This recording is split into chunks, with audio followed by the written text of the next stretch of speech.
Here we have a 2022 on a 22 registration, Iveco Daily, Ilesbus iCity Max, 31 seat, PSVR compliant minibus.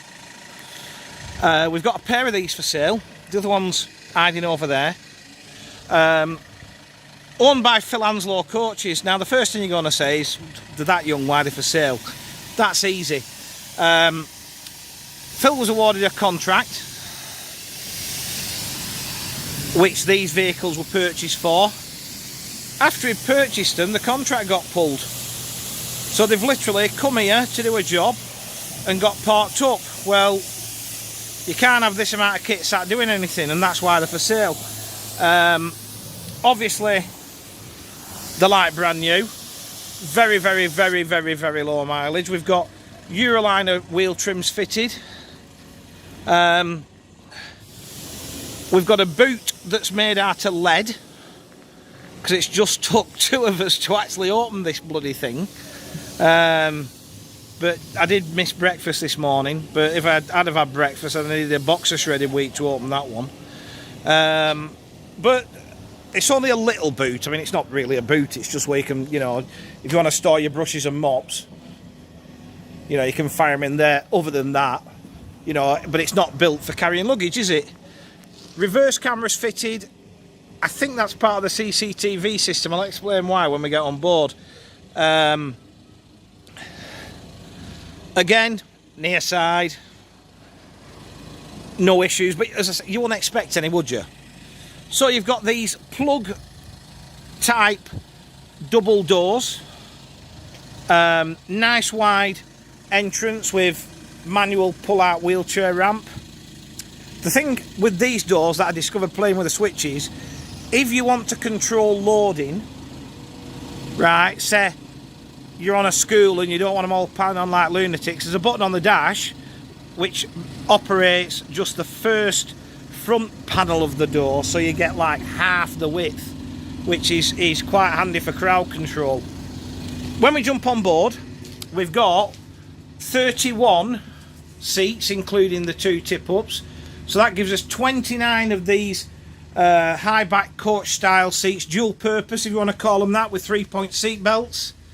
Nice subdued interior, so quite serviceable for the type of work this vehicle's built for. Leather piping and headrest inserts. It means you can use this for anything, doesn't it? You know, you've got little holders there for mobile phones at the back of every seat. You've also got USB connectors at every seat. It's fully air conditioned. Radio and PA system, well, not PA, but radio, DAB, multimedia system. You can plug your USB stick in, whatever you want to do. All works in the saloon as well as for the driver. It is essentially, back in the old days, this would be an 11-metre dominant two-bodied Leopard with 47 seats in, wouldn't it? And it'd be with Grant doors, and it'd be a dual-purpose vehicle, and that's what it is. You know, you've got the seat-belted high back seats for longer distance journeys, and also you can use it on little school jobs, swimming, you know, that sort of thing. It lends itself to a lot of jobs, this, and it sits quite happily at 100 kilometres on the motorway, so it's not like you're going to be chugging along at 40 mile an hour either. You know, it's got the grunt to do the job. Two tip-ups give you a wheelchair space, so you have space for one wheelchair, but you drop two seats, 29 seats. Even though there's a mass of these grab handles, you've got 6 standees officially, so total capacity 37.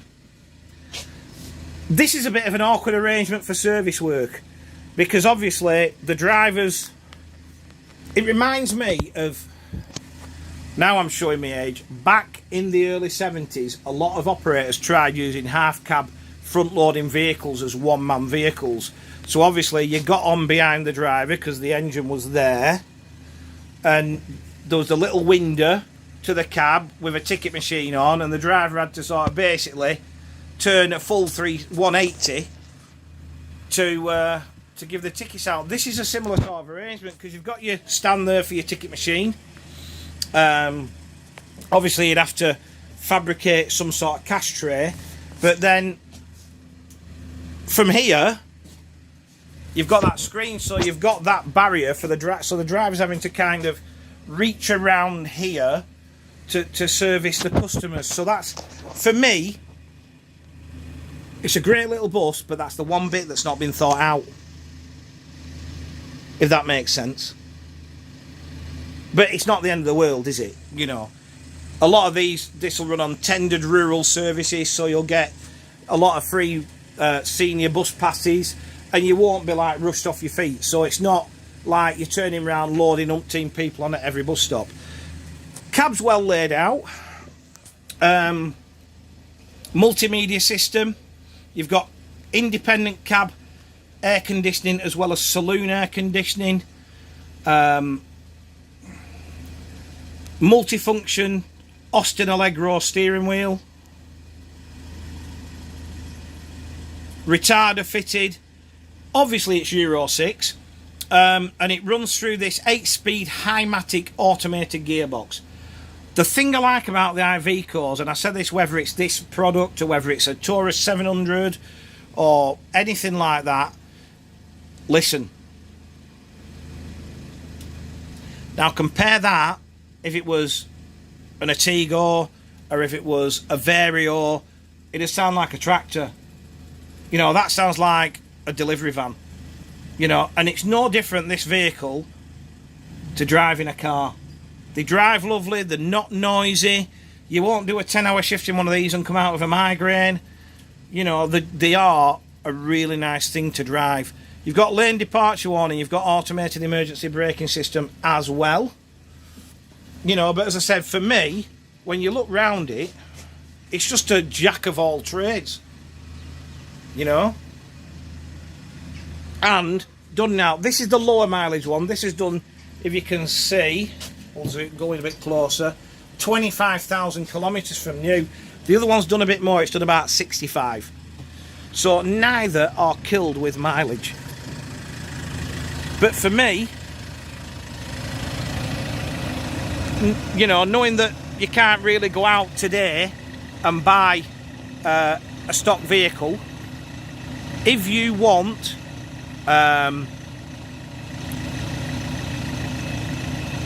as new as you can get service bus that ticks all the boxes, this and the sister over there are it.